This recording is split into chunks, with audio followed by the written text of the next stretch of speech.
In this lecture, I'm going to talk about adrenergic antagonists. So let's get right into it.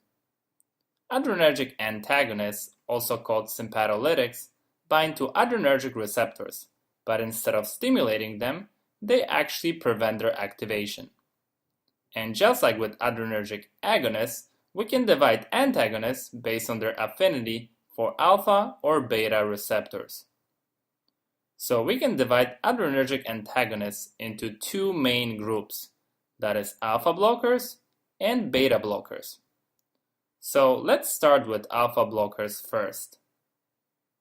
Alpha-1 adrenergic antagonists block the binding of norepinephrine to the smooth muscle receptors, which results in vasodilation and thus lowering of blood pressure.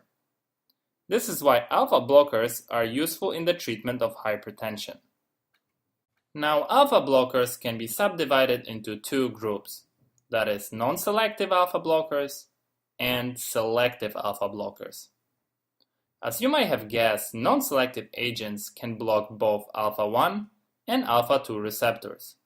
Examples of these are phentolamine and phenoxybenzamine, which are used in the treatment of hypertension, specifically caused by pheochromocytoma, which is a tumor of the adrenal glands that secretes norepinephrine and epinephrine. Now we know that through alpha-1 blockade these drugs cause vasodilation, but since they are non-selective, they also block alpha-2 receptors, which, as you may remember from the previous lecture, are mainly located on presynaptic nerve endings. Now norepinephrine acts on alpha-2 receptors to inhibit its own release, so blockade of these receptors results in more norepinephrine release. Norepinephrine then can stimulate beta-1 receptors on the heart. This is why non-selective drugs such as phentolamine and phenoxybenzamine can cause tachycardia and even cardiac arrhythmias. Now, the main difference between these two drugs is that phenoxybenzamine is an irreversible antagonist, and the only way the body can overcome its effects is by making new adrenergic receptors, which takes about 24 hours or so. On the other hand, phentolamine is a reversible antagonist, and that's why its effects last only about 4 hours or so. Now, let's move on to selective alpha blockers, and let's discuss alpha-1 blockers first. So these agents selectively and reversibly block alpha-1 receptors located mainly in vascular smooth muscle, which reduces peripheral resistance and leads to decrease in blood pressure, and they also block receptors in the smooth muscle of the bladder neck and prostate gland, which causes smooth muscle there to relax, leading to relief of the urinary difficulties associated with benign prostatic hypertrophy, BPH for short, or simply enlarged prostate. Now, examples of alpha-1 selective blockers include prazosin, doxazosin, terazosin, tamsulosin, alfuzosin, and silodosin. And note that this ending with osin is a pretty good giveaway when it comes to identifying alpha-1 blocker. Now, the first three of these, that is prazosin, doxazosin, and terazosin, are effective treatment for hypertension, but have lesser effects on relieving symptoms of enlarged prostate.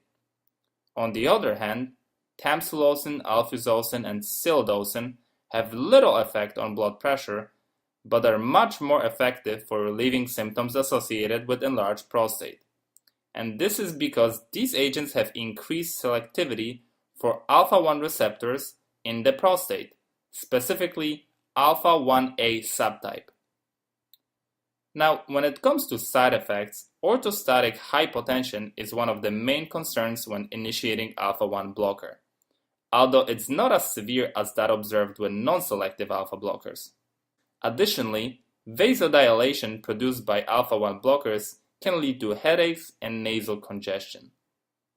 Finally, what about alpha-2 selective blockers? Well, alpha-2 selective blockers have very limited clinical application in humans, and they're used mainly in research. One example of alpha-2 blockers that you might encounter is yohimbine, which can be found in some dietary supplements. However, there is not much beneficial evidence supporting its use in humans. On the other hand, yohimbine is used sometimes in veterinary medicine to reverse sedative effects of alpha-2 agonists such as xylazine. Now let's switch gears and let's move on to beta blockers. So just like alpha blockers, beta blockers can also be subdivided into selective and non-selective agents. However, unlike alpha blockers, beta blockers can also be grouped in generations. Beta blockers are competitive inhibitors at beta adrenergic receptors, and they counter the effects of catecholamines such as epinephrine and norepinephrine, which leads to decrease in sympathetic effects mainly on cardiovascular system. This is why beta blockers are useful in the treatment of hypertension, heart failure, heart attacks, angina, and cardiac arrhythmias. Additional uses include treatment of glaucoma and migraine prophylaxis. So now let's start by discussing first-generation beta blockers, which also happen to be non-selective. That is, they block beta-1 and beta-2 receptors throughout the body. Examples of these agents include propranolol, pindolol, nadolol, sotalol, and timolol. Now, practically, all of the applications of these agents are based on blockade of beta-1 receptors on the heart, which results in decreased heart rate, delayed conduction through AV node, and reduced contractility. So now, the final outcome is decreased cardiac output and decreased oxygen demand of heart muscle. Besides being useful in treatment of hypertension, angina, and arrhythmia, note that propranolol, due to its lipophilicity, can also penetrate into the CNS and was found to be effective for migraine prophylaxis. On the other hand, timolol, when applied topically to the eye, was found to decrease intraocular pressure, which is why it is often used for treatment of glaucoma.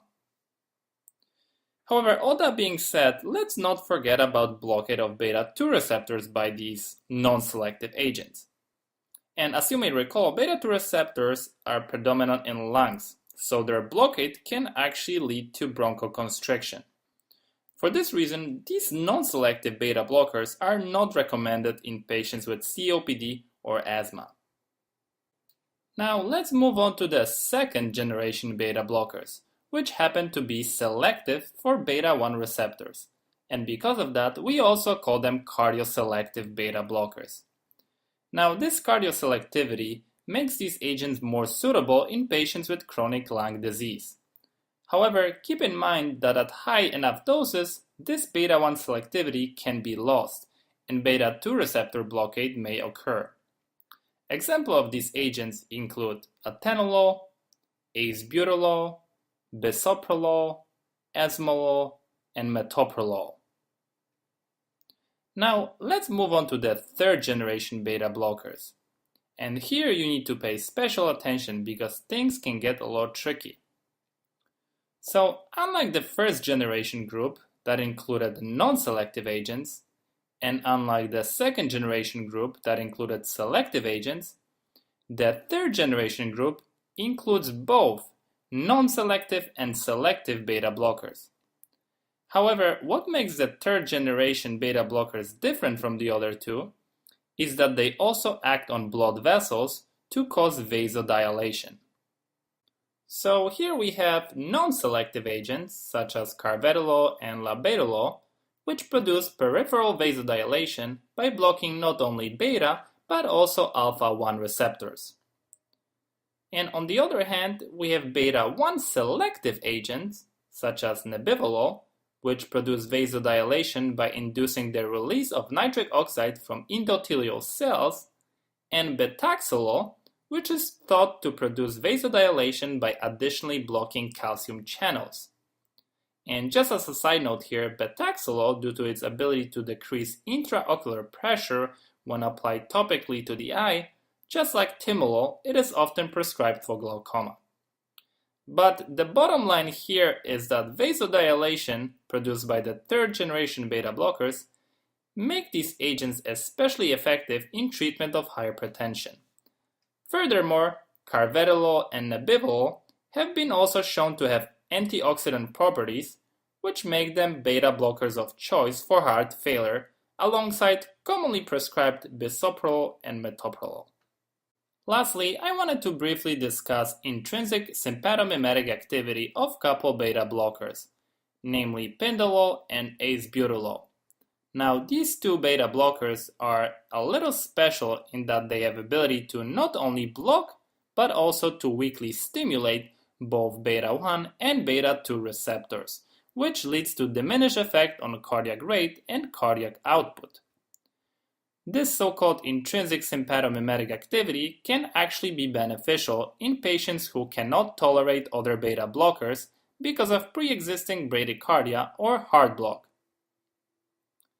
And now, before we end, you may wonder, well, what about beta 2 blockers? And the short answer is, at this time, we don't have clinically useful beta 2 blockers.